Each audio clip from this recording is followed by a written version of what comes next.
love is another one of those things where it's hard, right? And to love fully and to love truly, you can't just have the good. There's going to be pain associated. You know what I mean?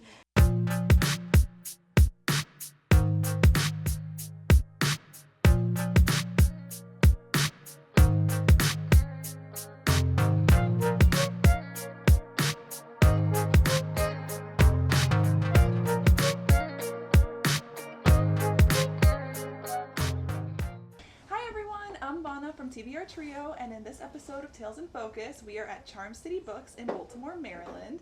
Today we are sitting down with J.K. Divia, an amazing author who is known for her dark fantasy and myth-inspired storytelling. She currently has 3 books released: A Sea of Blood and Tears, Berja, and A Witch's Penance.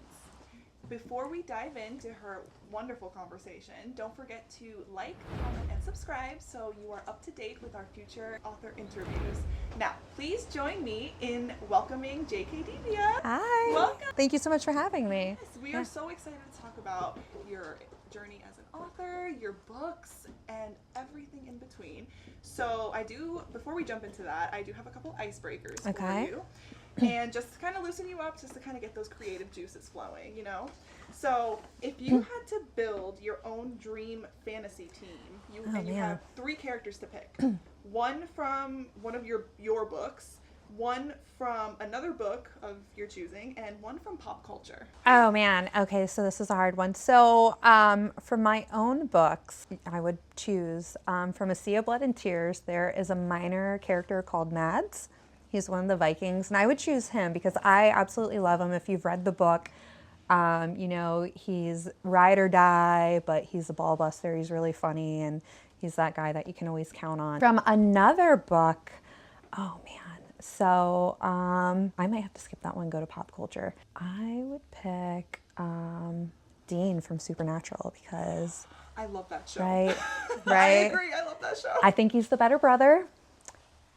He's hotter.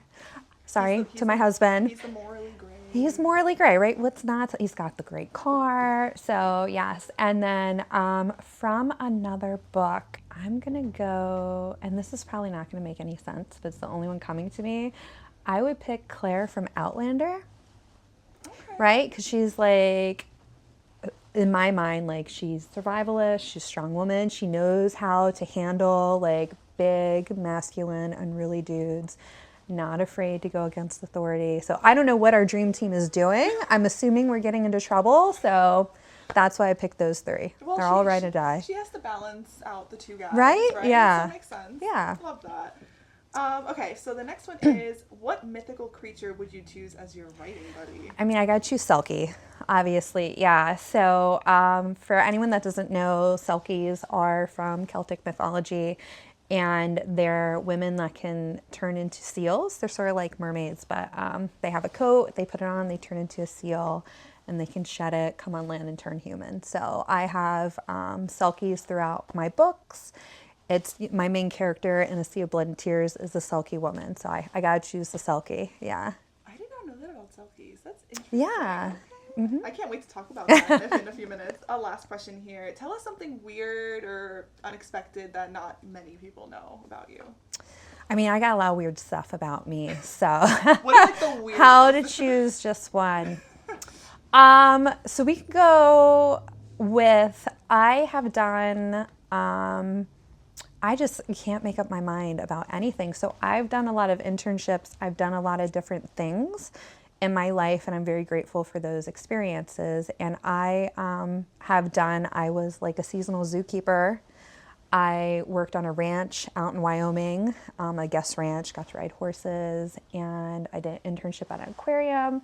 I worked at, I did an internship briefly in an archaeology lab. So also was a pharmacy tech for a minute. Like I'm just sort of weird. You've got around.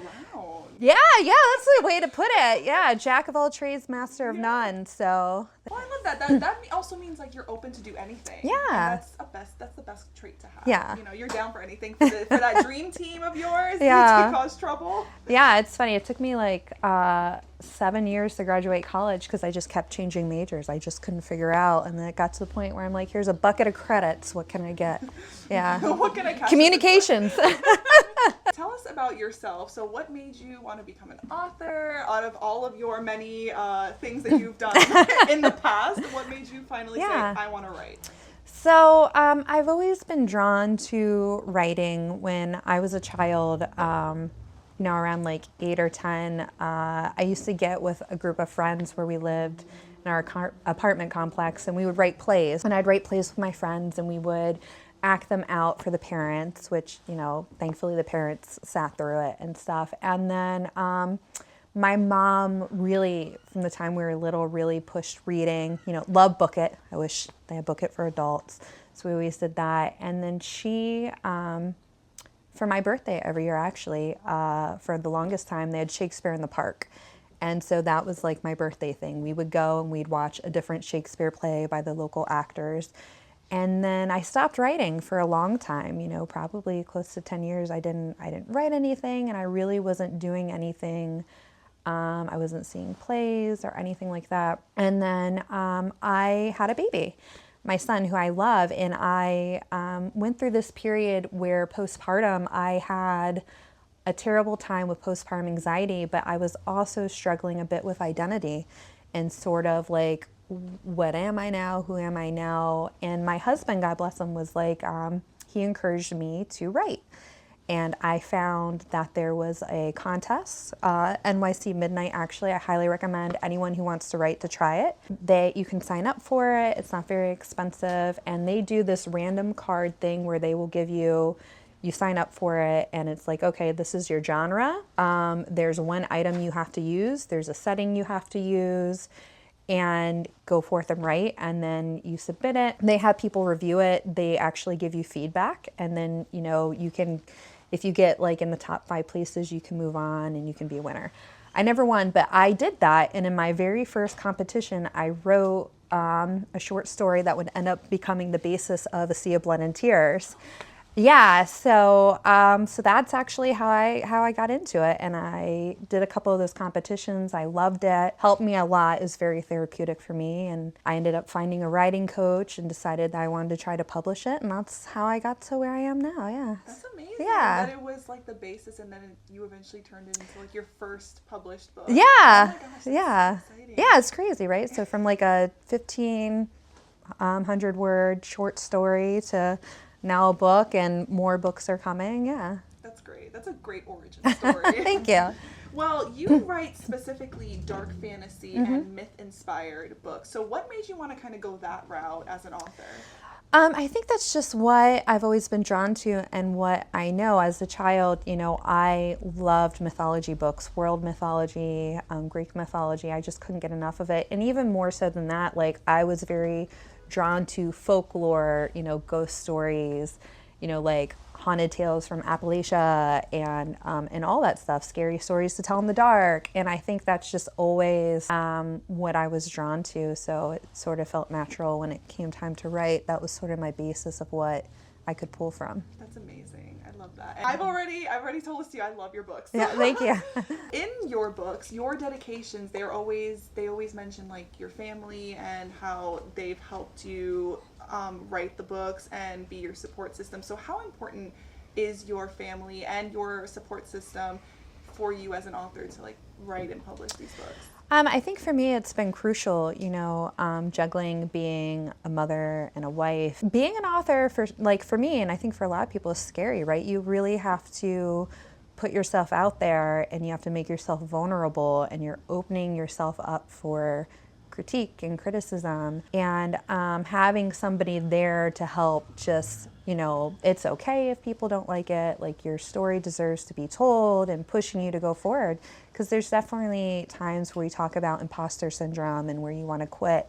So having somebody that's like, no, this deserves to be told, keep going, has been huge, and it's been crucial. Yeah. How do you overcome like imposter syndrome during your writing experience? That you just gotta keep going, and I will say it gets easier. And for anyone that wants to start out writing, I will say doing contests like that NYC Midnight one that I talked about really helped me learn how to take criticism well. Because you do have people that you don't know with everyone that you submit. I don't know if they still do it that way, but they give you feedback. Sometimes they're really nice. Sometimes, your feelings get hurt, but it's a good way to teach you how to take opinions that may sometimes sting a little bit. Yeah, which is huge. And, if you're going to write a book, not everyone's going to like it. Yeah. But I think constructive criticism is important. It It's is. nice to hear like, hey, you did this really well and we love this, but you also need to know, okay, how can I improve, right? So I think, it might hurt, it might bump you down a little bit, but I think it's important to grow. To grow and to, listen to, because eventually these are people that might read your future books, right? Yeah. So that's super important. You're very open about being a spoonie, and I'm sure a lot of people can relate to you in that sense. So how has your experience as a spoonie, first, if you can explain what it is for those that don't know, how does it shape the way you approach your writing, and how does it make you create boundaries? Yeah, that's a great question. So for anyone that doesn't know, spoonie is like a term that refers to spoon theory, which I can't remember the name of the lady who wrote about that and coined the term. But basically, it's for, people with certain autoimmune disorders or certain disorders like fibromyalgia. I have fibromyalgia and psoriatic arthritis. And so that does obviously affect my life day to day. And so, you're dealing with pain, you're dealing with exhaustion, there's some mental stuff that goes along with that. And keeping that in mind and reading what somebody wrote about spoon theory and explaining it has helped me be able to explain it to other people, and also made me realize that if I'm having a bad day, I'm having a flare, if I can't bring myself to write for a week because I'm so tired or I have really bad brain fog, I'm not a failure not to think negatively of myself and give my body the rest and the chance to recover that it needs. That's super important to listen to your body and make sure hey, we need to take a break. In your books, you talk about some very heavy, dark topics, right? How do you find the balance between, very on a high level, because I know we're going to talk about this in a little bit, but in a high level, how would you explain the balance between these dark topics, but also finding hope and sharing that message, there's a light at the end of the tunnel? I grew up with my family, my mother, my grandmother, no matter what happens, that there's always hope, and to never give up on hope. And there's always a chance that it can be better. It might be hard work, but just to always focus on having that hope and that light and willing and believing it to get through. My own family history, which you can read about in my dedication in A Witch's Penance. We've had a lot of tragedies generationally in my family, and to where, some of the things that have happened, it would be really easy to not see hope and to sort of drown in the darkness. And I think that's a testament to the strength of the women in my family. And I'm very happy that they really beat that into my head. And it's a message I try to pass on to my readers and my children as well, that there's always hope, and light will never completely go away. And it's really important to me to always have that factor in my writing, even though it is often dark at times. It's important, right? So a lot of people, they experience a lot in their own life, and it's hard to see that light, right? It's hard to, you're going through so much and you're like, well, can't this all just stop, right? Mm-hmm. So I love that, you try to bring that realness into books and say, hey, these characters have been through it, they're finding a way to come out of it, you can come out of it too, and I love that. I've noticed in your books that you have, your relationships, it's all about mothers and daughters and grandmothers, and you seem to bring a lot of it from your real life. So how is it to talk about your real life experiences and kind of bring that into your books? Yeah. So for me, that also helps with some of the imposter syndrome, right? Because I always put a little bit of me in all of my books, and I can write from my own truth and also the truth of family and what they've gone through and the struggles they've gone through. And I think that it's definitely easy to be inspired by that when you see people struggle but refuse to give up and pick themselves up and keep going. And a lot of it comes from either things I've experienced or my family, or even just conversations. It's really inspiring. I love that you it makes the book more authentic, right?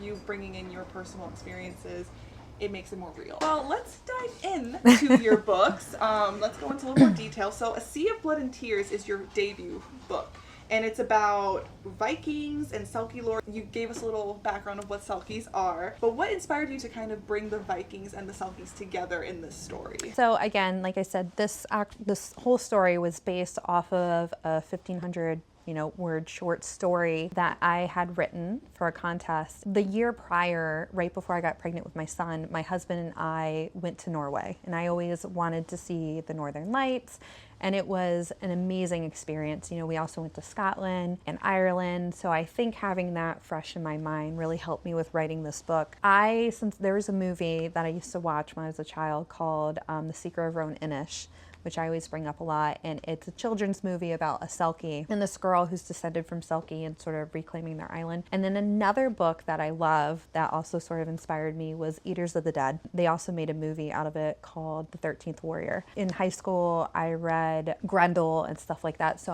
Beowulf and all that. So that sort of inspired me when I was writing this. And this book, funny enough, was I was writing the backstories for the three main characters and working with a writing coach, and the backstories were so detailed that we loved them that we decided to just sort of weave it and make that the actual story. That's really amazing, and I've never been to Norway. I want to go. It's on my list. It's amazing to see the Northern Lights. Oh my gosh! Yeah, it was gorgeous. Yeah. Well, the main character, Iona, and Bjorn. He's a Viking and she's a Selkie. So how does their relationship that they're different, right? Because the Vikings are trying to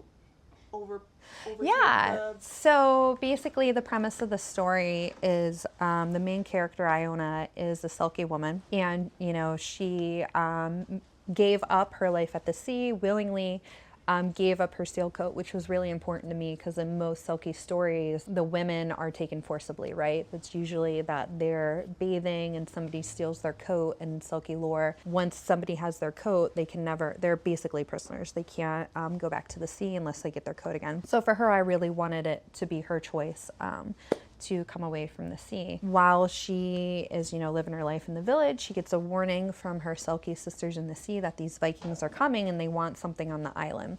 So the story really goes over the night that these Vikings come crashing into her island, searching for something, and they're gonna cause mayhem and destruction, as they do. Yeah, and so that's sort of how I came up with it. And then obviously their paths, without giving too much away, their paths cross and decisions are made. So. Well, without giving too much away, what would you say was the most challenging scene to write in the book? There is a scene where the main character, Iona, is torn between, I guess you could say, 3 different branches of her children. For me as a mother, especially I have multiple kids, there's definitely times where I feel like I'm being pulled into different directions and trying to meet the needs of multiple people at once. And I think for me that was one of the most emotional scenes I had to write, was this one where she's having to basically choose which branch of her children she's who needs her the most and how she can best handle that. It's hard. So, but I'm sure it was very rewarding to write that part and to kind of pour those feelings out for Iona. I did see on your Instagram that it's getting a new cover. Yes. So, and the cover is going to match the prequel Berja. Yes. So, talk to me a little bit about what made you want to upgrade the cover, and how does the cover relate more to the story and make it more... Yeah, so A Sea of Blood and Tears was my first book. I didn't really know what I was doing. And the cover actually, and I've had a lot of comments that people felt as though the cover, while beautiful, didn't really fit the story of it's very poetic, long verse. And originally when I wrote that book, there was only going to be 2 books. It was going to be that one and then a second book called Becoming Huminga. Well, I was writing the backstories for the characters. That'll be in the second book, and that's how Berja came to be. I have a really good friend, Jessica Dodge. I really wanted this one to be illustrated and have the look of like an old world myth, and I wanted that old world mythology style. She did this. It was fantastic, and since it's going to be like multiple books in a series, and I'm learning a lot more, I think it makes sense for them to all have the similar look, and they're all going to be together. So if it is a collection, it can actually be kind of pretty. And then also very controversial, so I'm sorry, the source file for this was actually an AI generated image. And at the time, I didn't know a lot about it. I had a human book cover person that edited it, and it turned out beautiful. But as more's coming out about it and stuff, I don't think you can beat the human illustrator. Of course. Yeah. And Jessica will be doing all of your covers? Oh, Jessica's not the illustrator. No, this is Zoe. She is a illustrator out of Italy. Zoe Celine, yeah. Okay. And she's going to be doing all the covers for the series, yeah, as well as the chapter art for the Sea of Blood and Tears series. I can't wait to see it. I know you kind of gave us like a sneak peek Yeah. online, so I'm so excited. And you also changed your logo to match. Yeah. I'm really embracing like the Selkie author thing. So again, I had Zoe come up with my own author logo, which I'm excited about. And I absolutely love her style. I don't think you can beat it. It's so pretty. I can't wait to talk about Berja. Yeah. For the A Sea of Blood and Tears, you said you're working on book 2. How many books are there going to be in the series? So for actual like book size books, there'll be 2, and then there'll be a total of 3 spin-off novellas. Yeah. And so 5 books total. We're gonna jump into Berja, which is the first novella that you wrote as a prequel. And this book, when I read it, I honestly feel like it changed my brain chemistry. Yeah. Like it was so deeply poetic and it was so impactful, and it really it changed, like I can't put into words how it made me feel. You said that while you were writing A Sea of Blood and Tears, you had the idea of like, okay, I want to talk about this person's story, right? So tell us about that. Like what made you want to just like dive into her story? Becoming Huminga will be the second book of A Sea of Blood and Tears, and it's going to focus again heavily on the intertwined relationship of the 3 main characters. And again, I always like making very good backstories for my characters, right? And to know what's going to motivate them in the story. And so while I was sketching that out, that's sort of how Berja came to be. So that's like the mythology and the lore behind the Viking berserkers in the Becoming Huminga series.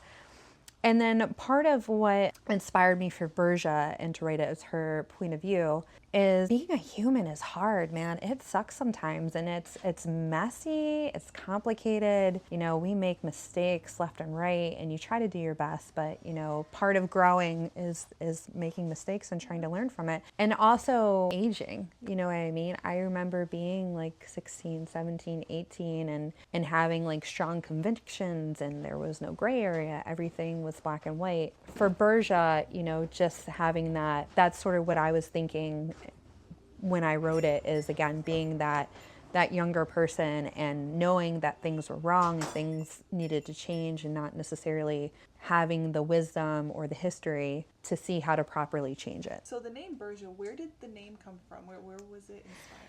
So I've always loved Norse mythology. So I always say that Berja is inspired by Norse and Finnish mythology. They say sometimes like the one things the Vikings were scared of were the Finnish wood. So I started looking a little bit more into some Finnish mythology, and at some point I stumbled across, I can't remember right now the myth, but there is I don't know if it was exactly Finnish mythology or something, but I came across the name Berja and I loved it. So it's a really pretty name. Yeah. It's very unique. So Berja it's a little novella, but it's small but mighty, I like to say. It opens with the idea that love brings not only connection, but pain, grief, and fear. So it brings the great, the light with the dark. How did you want to explore the idea of love and what is needed to be sacrificed for love? So good question. And I have to say too, like I love talking about the books and I love doing interviews. But one thing I love about being author is that people have different interpretations of my writing, right? And based on their own life experiences and stuff, it can mean different things for them. For me, for Berja, and again, there's no right or wrong way really to interpret it, but again, just coming from trying to grow as a person and different complex relationships, like love is another one of those things where it's hard, right? And to love fully and to love truly, you can't just have the good. There's going to be pain associated. You know what I mean? And so that is sort of what I wanted to carry. And there's some people that you meet that close them off. They close themselves off because they don't want to feel that pain. And, you know, fair enough, because love can really, really hurt. But just sort of like going through that and the different types of love and the different types of pain it can bring. But how, you know, it's obviously worth it to experience all that. Yeah, and I think a main theme in the book is that she wants to find that love for herself, right? She doesn't want to just be who they want her to be. Right. She wants to experience that love, but, you know, but you can see, like, in the story, she doesn't really understand, I would say, the concept of, like, with love comes pain, right? Yeah. Because she doesn't know, right? Because she's never really experienced it. She wasn't able to experience it. Let's talk about a little bit how, like, you structured it, right? So without giving too many spoilers, but just talking about what the story looks like, there's a concept of forest gods, spring maids, spring children. How did you come up with that? So, you know, without spoiling it, there's, you know, there is, it's inspired, but it's not true to Norse mythology. And so you do have some of the Norse gods in there. But when I was writing it, the green-eyed friend was sorted to me. I was writing it as that intrusive voice in your head. You know, maybe sometimes the advice is good and maybe sometimes they're tricking you or manipulating you, that voice in your head. Just the idea of the forest god and the spring children. Again, reading up on different mythologies of the world and stuff, I came across one where, like, the bear was the symbol of, like, okay, you know, hibernation, and when they wake up, okay, now it's spring, you can go hunt and the earth has reawakened. I've always really been drawn to cycles and different stories and mythologies dealing with cycles, and that really influenced me with this one too, like the cycle of, you know, death and rebirth and all of that. Yeah, and the symbolism of the bear comes very, without saying too much, it comes and makes it it comes alive in the book. Yeah. And I do love that the book is completely full circle. In the story, Berja wants to be loved, right? She wants to be a mother who loves her children, but her mother doesn't reciprocate it. What inspired, like, that relationship dynamic, and how difficult is that? How did that come about in the book, like, to show, okay, the mother doesn't feel for her child, but the child wants her mother to feel for her? So I'll say, like, one of, again, things that have always influenced me, and again, just being a person and always trying to be the best person I can be, and again, making mistakes along the way. I feel like life is always like a continuous cycle, and you may think that I've finally broken out of one cycle, but there's another cycle to go through. And not all cycles are bad, but there are definitely cycles to be broken. And cycles play a big part of all my writing. And when you look at it, again, I'm trying not to give too much away, but if you talk about Berja's mother, her fate was the same as Berja, right? And she has the society that says this is who you are, this is your purpose. And I think for her mother, that closing off was a coping mechanism for her and her own trauma and stuff. And then you see Berja's reaction to wanting to be the opposite of that. Like you said, now, you know, I didn't experience that with my own mother. My own mother's, I have a very close relationship to her. She's one of my biggest fans, but it's something that I've seen in families where you have a person that's very desperate to be loved and one person denying that despite familiar bonds or whatever bonds they are. So that sort of is what influenced me with that. And then as I've gotten older, I've been more interested in trying to learn the motivations behind people's actions. You know, what drove them to be how they are now, and that was a big influence for Berja. Yeah, and it's definitely seen, right? There's the idea in the story, like, you have to be a certain way, you have a duty, and this is what you have to do. So, but Berja doesn't agree, right? She's like, no, I want to do it myself. I want to be my own person. Yeah. What do you think it takes as an author to to show that like breaking that generational cycle, that generational trauma in your character? But I don't even know that I know that. To be honest, like I don't have a formula. I think the best thing you can do as an author is observe, right? So you observe your own life, your own interactions, and you can observe that from others. And that's what's great about books. And there's so many different genres and so many different voices. Is storytelling is such a huge part of being a human and human nature that it's all our collective experiences, right? So I know I didn't answer the question. I don't know how to answer that question, but I just personal experience, first or second degree, and just sort of watching that. Yeah. A lot of self-help books. Yeah, a lot of self-help. Well, you know, in the reading community, we don't believe in self-help books. We believe in like fantasy and dragons. That's a self-help book too, though. That's great. It's escapism, exactly. Right? So, it's a coping mechanism. Yes, it's definitely a coping mechanism that has a lot of impact. The ending of the book, we're not gonna spoil it. But what did you feel writing that ending? So it's funny because if this was just going to be its own story, not interconnected, the ending probably would have been different. But because again, I have A Sea of Blood Tears, I have Becoming a Minga, that was the tricky part, is making an ending that still fit in a narrative that I had already written and for the other books to come. I've written a couple like poems just for myself, and part of the ending that I wrote was actually a poem that I had written and then just sort of reworded it. I was like, I wanted a use for it. I found it. I can put it in here. So that's sort of how it came to be. It's a very powerful ending. Go read it. Whoever hasn't read it, go read it. You will understand what I'm saying. It's the best book I've written. So I won't say anything, but I will say it's one of the best books I have ever read. Like, oh my gosh, thank you. It's just so, it's very emotional. And it's very like it's a lot of self-realization that I feel that comes from it. Maybe it's just me. Maybe I'm just like taking it too much to heart. No, that's how it's supposed to be. And I feel like a lot of my books, and maybe it's because writing is healing and there's a lot of self-reflection in my own writing and self-realization. So you're healing along with me. Now that's pretty much like what we're doing, right? Like authors, they write, as you can most likely attest to, but you write to it's your form of escapism. Yeah.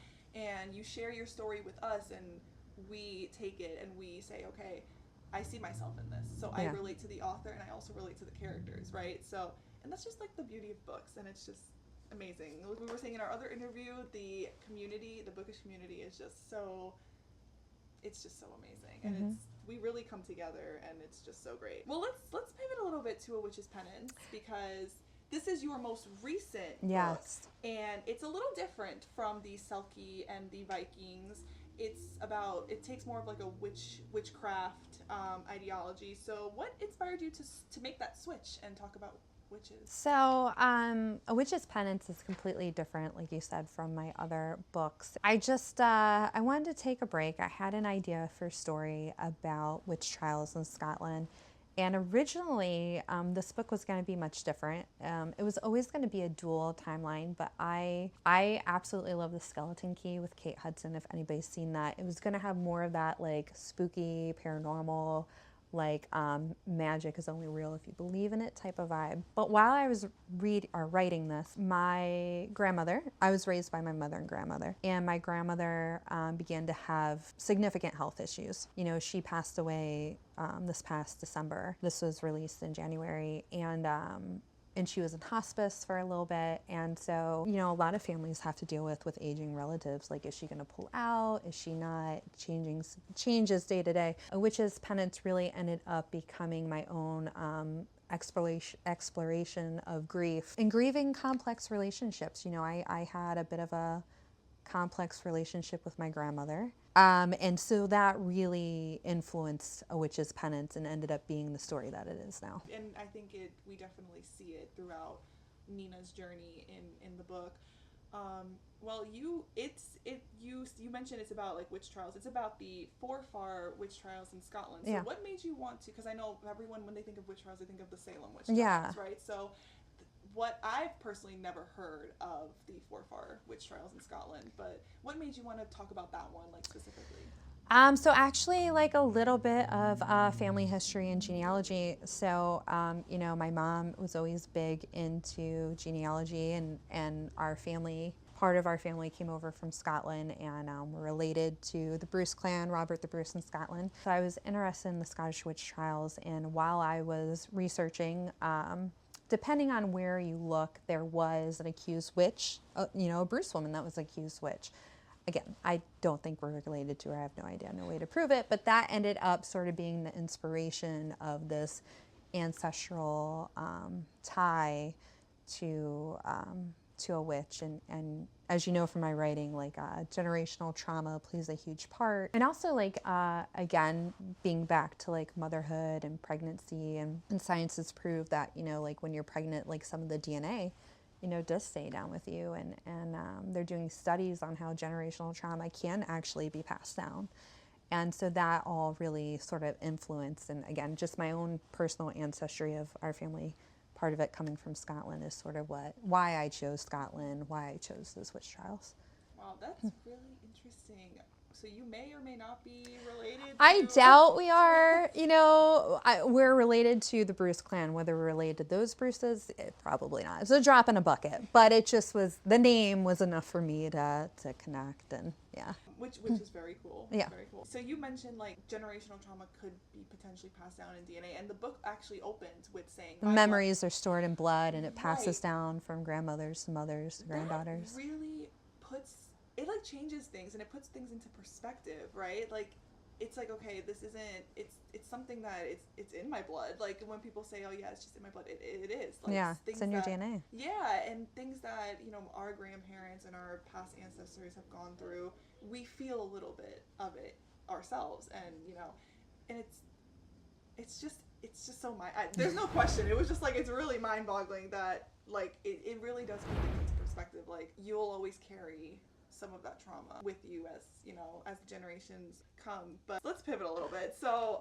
in the book, Nina's mom has a lot of superstitions, right? So there a lot of it, and not just her mom, like her grandmother, with like the I don't want to give like too much away, but like the dime and the cardinal, yeah. So there's a lot of like little signs, right? And they believe that these are like spirits, right, that are watching them and protecting them. Do you have any superstitions? Like I'm like, do you like, are any like come from your superstitions? Or so the dime thing actually does come from my family. So I don't know why, but like, you know, our family always talks about the family ghost, and you know, he leaves dimes to let you know they're there, and it's just a weird family quirky superstition that my grandmother and my mother would say, so we always put that in there. And then cardinals is I think that's a popular one. You know, you see that quite a bit, where cardinals are family members or spirits coming to visit you. So there's also the dandelions that yeah, you mentioned too, which are... yeah. I'm superstitious enough. I'll leave it at that. Yeah. I mean, hey, I have like, it's like I have an Italian superstition that you can't put shoes on a table. It's bad luck, right? Yeah. So you will never see me putting my shoes on a table, because that's, I don't want to jinx it, you know? I don't want to get bad juju or anything. What about like physical? Does your family have any heirlooms that you guys have passed down? So due to a series of unfortunate events, we don't have a lot. We, you know, my family at one point had experienced a house fire where a lot burned. So we don't have a lot of heirlooms. We don't have like a piece of jewelry or something like that. You know, we have like a photo here, and we have like a ceramic bowl, but yeah, nothing quite like what's in the story. Well, let's talk about a little bit about Nina and her connection. She feels like she has a connection every time she hears like Elspeth's name, and Elspeth is the ancestor in the Bruce family. Yeah. Way back when. What is that connection? What were you trying to like achieve with her feeling like, ooh, like every time she hears the name, she like feels like chills over her body? Yeah, so with writing this book, I really wanted and want to leave it up to the reader to determine if the connection is real or if it's imagined. It's hard to explain, but I think sometimes beliefs can be real. They can obviously be very real to that person. So that's sort of that line I wanted to walk with my readers of, is it real? Is the connection real? Or is it just in her head? No, I'm like, it's hard not to give too much away, but yeah, so. I will definitely say, like, I was not sure. I was like, wait, is this like, do they have like a connection, like a psychic connection? Yeah. I I was wanted very that to be confused. for the reader. I was trying to really straddle that line and leave it for the reader to determine. To Yeah. interpret, yes, Yeah. for sure. Throughout the book, for this connection, she always says, like, come to me, show me, like, give me a sign that we're connected, or like this is real. How is this how you kind of like talk to your characters, like as an author, like, hey, tell me your story, like what do you want me to write on the page? Is there like a connection there? I mean, I think kind of in a way when you start like entering that creative space and trying to write and free writing, you're just sort of opening yourself up to your thoughts and seeing what comes out on the paper or the Word document. Yeah. Yeah. So, there's for me, there's got to be a certain level of openness with myself, my own subconscious, and then just whatever happens to be influencing me. Throughout the book, there is this concept of rain, right? I loved reading about it throughout the whole book, and it's, if the rain falls, it like kind of washes away the pain, and it kind of, when the rain stops, it like brings you anew and like refreshes yourself. So what does that mean to Nina? So again, that a lot of that is pulled from personal life, where I get overstimulated, I get upset, and there's nothing like a shower. You know what I mean? For me personally, when I'm at my lowest and it's too much and I think I'm gonna break, I have to take a shower. And that just sort of, clears the energy, helps me compose myself. And my family, is Pennsylvania farmers, and my grandmother, again, and that's in the book, like she, and maybe again, that's part of my connection with it, but it's like the rain was very soothing to her, and she missed having a tin roof and being able to hear the rain.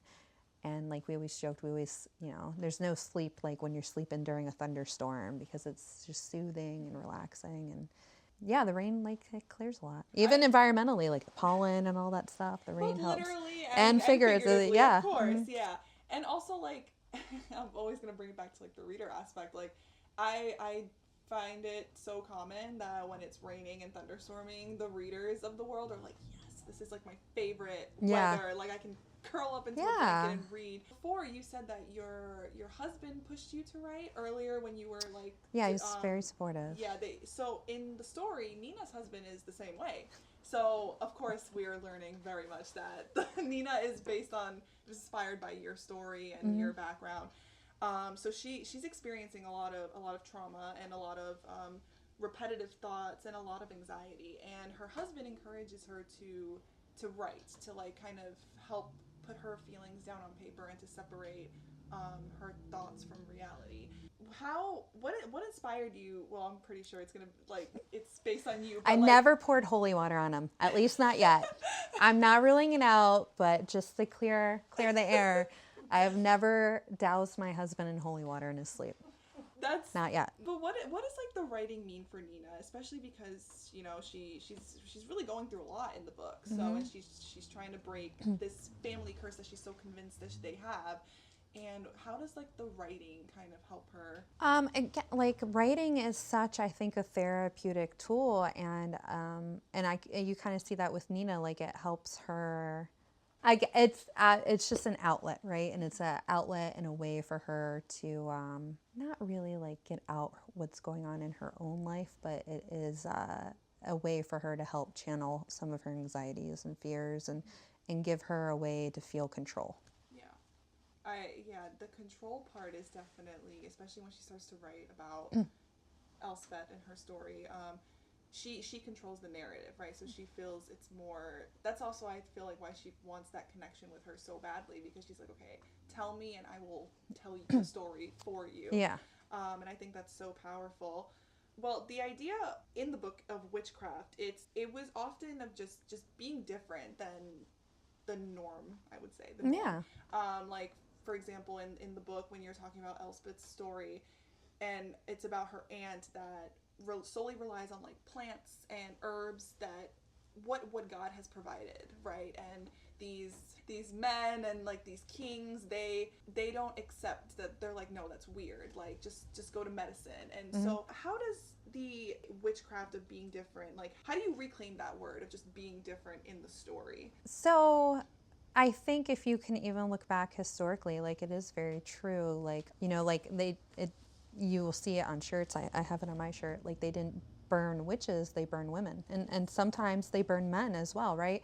And if you often look at to who the people that were chosen and called witches, it was people that were different, people that didn't follow what was socially acceptable or the norm, and those were the people that got pushed out and accused. And I think that that was really important to me for my story. And you know, depending on how spiritual you want to be and how much you believe in psychics and stuff like that, like you have people that are saying that's definitely a sign of the devil, and it's like, well, you know, and again, I am Christian, but it's like, if you know Christian stories, like you have Joseph who was sent dreams from God, and God often spoke in dreams. So it's sort of like, you know, who are you to say what's from the devil and who's from God? And I sort of wanted to put that in my story. It definitely sends a message, and of just being different.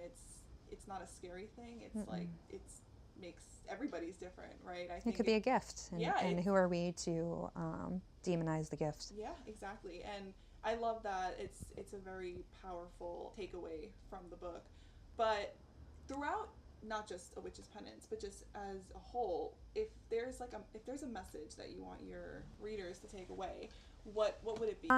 Just to, life is messy, and being a human is messy, and it's okay to make mistakes, and it's okay to go through your trials, and sometimes you'll handle them good and sometimes you won't, but just to never give up and not give up on yourself, and always, you know, try to have that hope, and don't give up on the light, because there's always going to be light. You know, people will try to make you think that there's no hope, there's no light, but it's always there, and we just got to keep fighting for it. So that's just keep pushing through, and be the light, and just don't give up. And like you said, be the light for maybe someone that doesn't see it. These books are amazing. I'm like, thank you. I am obsessed. They're right down my alley. They're right, yeah.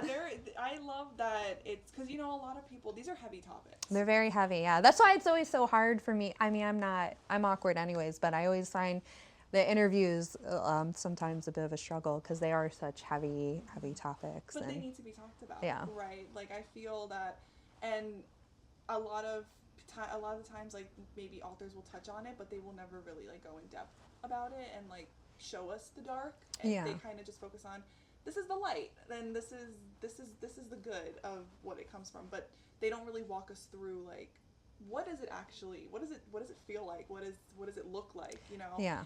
And I think it's so important that your books show that there's bad that can happen, and it can be passed down through blood, which is insane to me apparently.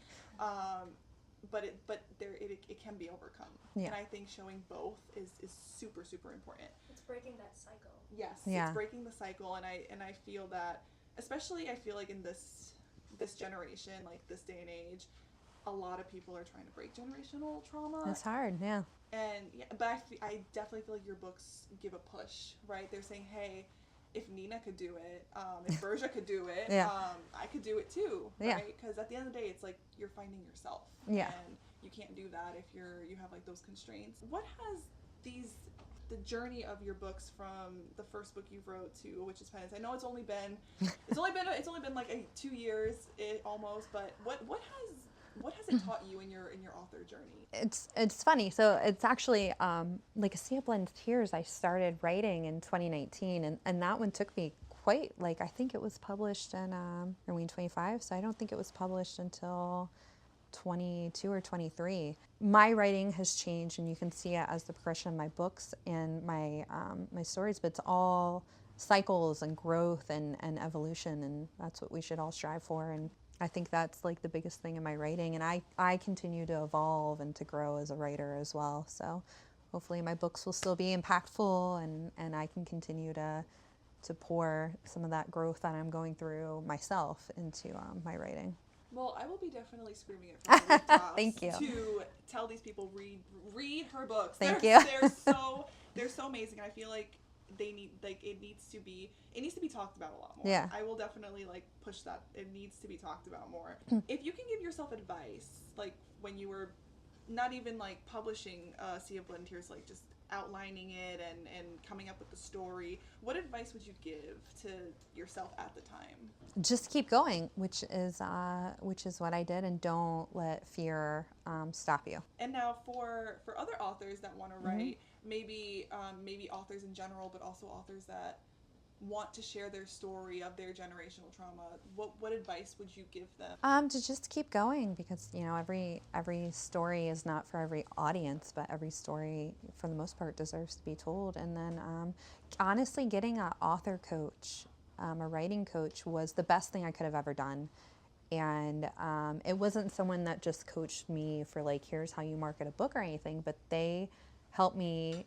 I voracious reader. I read a lot in plays and stuff, but they really helped me learn structure and things that I needed to learn in order to put out a book that somebody could read and understand as a reader.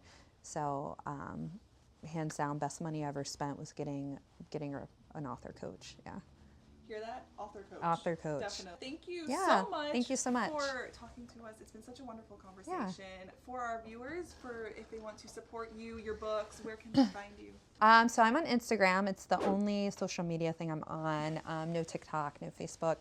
So you can find me on Instagram and shoot me a message. I love hearing from readers, other authors. I've spammed her. I've spammed her so I many love times. it. No, I love it. Absolutely. Instagram's a great community. So I love all the videos and photos. So yeah, you can find me there. And you can find me at Book Fair in Bel Air, which will be coming up August 23rd, I believe. So I'll have a table there. Yeah. Yes, and TBR Trio will also be there. Well, thank you. Thank you so much. And to everyone watching, thank you so much for tuning in to this episode of Tales in Focus. Make sure to like, comment, and subscribe so you don't miss any future author interviews.